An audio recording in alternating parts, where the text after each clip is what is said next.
Hi hello ನಮಸ್ಕಾರ, welcome back to my YouTube channel. ಇವತ್ತು ನೀವು ನೋಡಿದ್ರೆ ಹೋಟೆಲ್ ಸ್ಟೈಲ್ನಲ್ಲಿ ಹೇಗೆ ಚಿಕನ್ ಗ್ರೇವಿನ ಮಾಡೋದು ಅಂತ, ಗ್ರೀನ್ ಕಲರ್ ಆಗಿ ಚಿಕನ್ ಗ್ರೇವಿ ಹೇಗಿರುತ್ತೆ ಅಂತ ಮಾಡೋಣ ಬನ್ನಿ.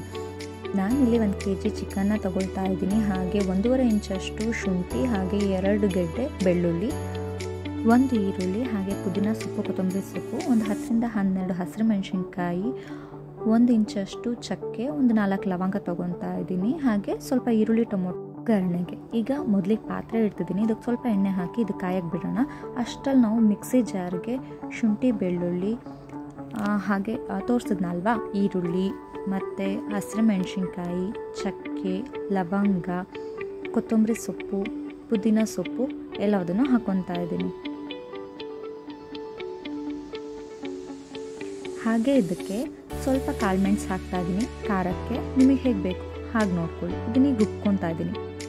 ನೋಡಿ, ಹೀಗೆ ಪೇಸ್ಟ್ ಆಗಿದೆ. ಈಗ ಎಣ್ಣೆ ಕೂಡ ಕಾದಿದೆ. ಇದಕ್ಕೆ ಸ್ವಲ್ಪ ಈರುಳ್ಳಿ ಹಾಕ್ತಾ ಇದ್ದೀನಿ.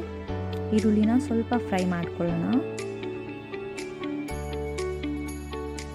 ನೋಡಿ, ಈಗ ಇದಕ್ಕೆ ಸ್ವಲ್ಪ ಉಪ್ಪನ್ನು ಹಾಕ್ತಾ ಇದ್ದೀನಿ, ಯಾಕೆಂದರೆ ಈರುಳ್ಳಿ ಬೇಗ ಫ್ರೈ ಆಗಲಿ ಅಂತ ಹೇಳ್ಬಿಟ್ಟು. ಈಗ ಸ್ವಲ್ಪ ಈರುಳ್ಳಿ ಫ್ರೈ ಆದಮೇಲೆ ನಾನು ರುಬ್ಕೊಂಡಿರೋ ಪೇಸ್ಟನ್ನು ಹಾಕ್ತಾ ಇದ್ದೀನಿ. ಹಾಕಿ ನೀಟಾಗಿ ಅದನ್ನು ಫ್ರೈ ಮಾಡ್ಕೊತಾ ಇದ್ದೀನಿ. ನೋಡ್ತಾ ಇದ್ದೀರಲ್ವಾ ಹೇಗೆ ಗ್ರೀನ್ ಕಲರಾಗಿ ಕಾಣಿಸ್ತಿದೆ ಅಂತ. ಈಗ ಈ ಥರ ಕುದಿಯುವಾಗ ನಾವು ಇದಕ್ಕೆ ಚಿಕನ್ನ ಬೆರೆಸ್ಬೇಕು. ಈಗ ನಾನು ಚಿಕನ್ ಹಾಕಿದ್ದೀನಿ. ಕ್ಲೀನಾಗಿ ಅದನ್ನು ಮಿಕ್ಸ್ ಮಾಡ್ಕೊಳ್ತಾ ಇದ್ದೀನಿ. ಈಗ ಇದಕ್ಕೆ ಸ್ವಲ್ಪ ಅರಿಶಿನ ಹಾಕ್ತಾ ಇದ್ದೀನಿ. ನಾನ್ ವೆಜ್ಗೆ ಅರಿಶಿನ ಯೂಸ್ ಮಾಡೋದು ತುಂಬಾ ಒಳ್ಳೆಯದು.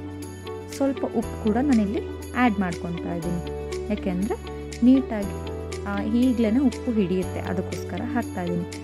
ಈಗ ಹಚ್ಚಿಟ್ಟಿರೋ ಟೊಮೊಟೊನ ನಾನು ಹಾಕ್ತಾ ಇದ್ದೀನಿ. ನೋಡಿ, ಏನು ಕಲರ್ಫುಲ್ಲಾಗಿ ಕಾಣಿಸ್ತಾ ಇದೆ. ಕ್ಲೀನಾಗಿ ಮಿಕ್ಸ್ ಮಾಡ್ಕೊಳ್ತಾ ಇದ್ದೀನಿ. ಈ ಥರ ಇದು ಕುದಿಯೋವಾಗ ಸ್ವಲ್ಪ ಗರಂ ಮಸಾಲ, ಅಂದರೆ 1 ಸ್ಪೂನಷ್ಟು ಗರಂ ಮಸಾಲ ಹಾಕಿದ್ದೀನಿ. ಹಾಗೆ 1.5 ಸ್ಪೂನಷ್ಟು ಧನಿಯಾ ಪುಡಿ ಹಾಕಿದ್ದೀನಿ. ಹಾಗೆ 2 ಸ್ಪೂನಷ್ಟು ಖಾರ ಪುಡಿನ ನಾನಿಲ್ಲಿ ಆ್ಯಡ್ ಮಾಡ್ಕೊಳ್ತಾ ಇದ್ದೀನಿ. ನಮ್ಮನೆ ಸ್ವಲ್ಪ ಖಾರ ಜಾಸ್ತಿ ತಿಂತೀವಿ, ಅದಕ್ಕೋಸ್ಕರ ನಾನು ಖಾರ ಪುಡಿ ಆ್ಯಡ್ ಮಾಡ್ಕೊಂಡಿದ್ದೀನಿ. ಇಲ್ಲ ಅಂತಂದರೆ ಹಸಿರು ಮೆಣಸಿನ್ಕಾಯಿ ಪೇಸ್ಟ್ ಹಾಕಿದ್ದೀವಲ್ಲ, ಅದೇ ಸಾಕಾಗುತ್ತೆ.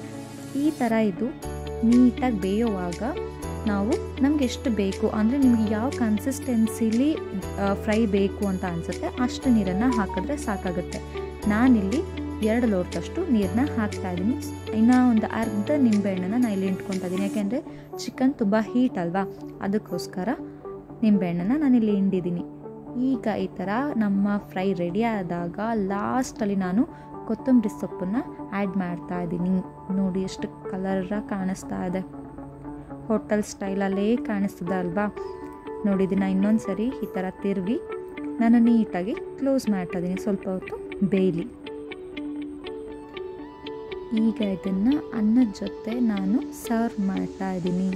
ನೋಡಿ, ನೀಟಾಗಿ ಬೆಂದಿದೆ ಚಿಕನ್ನು. ಅನ್ನದ ಜೊತೆ ಊಟ ಮಾಡೋದಕ್ಕೆ ರೆಡಿಯಾಗಿದೆ. ಮಕ್ಕಳೆಲ್ಲ ಊಟ ಮಾಡೋದ್ರಿಂದ ನಾನು ಇದಕ್ಕೆ ಚಾಕು ಮುಟ್ಟಿಸ್ತಾ ಇದ್ದೀನಿ. ನಮ್ಮ ಹಳೆ ಕಾಲದ ಶೈಲಿನ ನಾನು ಮರ್ತಿಲ್ಲ. ನೋಡಿ, ಈಗ ಇದನ್ನು ರೈಸ್ ಹಾಕ್ಕೊಂಡು ನಾನು ಊಟ ಮಾಡೋಕ್ಕೆ ರೆಡಿ ಆಗಿದ್ದೀನಿ. ಇದನ್ನು ನೀವು ಚಪಾತಿ ಜೊತೆ, ರೊಟ್ಟಿ ಜೊತೆ, ಪುಲ್ಕ ಜೊತೆ, ಪೂರಿ ಜೊತೆ ಕೂಡ ಟ್ರೈ ಮಾಡ್ಬೋದು. ನೋಡಿ ಹೇಗೆ ಕಾಣಿಸ್ತಾ ಇದೆ ಅಂತ. ನೀವು ಇದನ್ನು ಮಾಡಿ ಹೇಗಿದೆ ಅಂತ ಕಮೆಂಟ್ ಮಾಡಿ, ಹಾಗೆ ತುಂಬ ಜನಕ್ಕೆ ಶೇರ್ ಮಾಡಿ.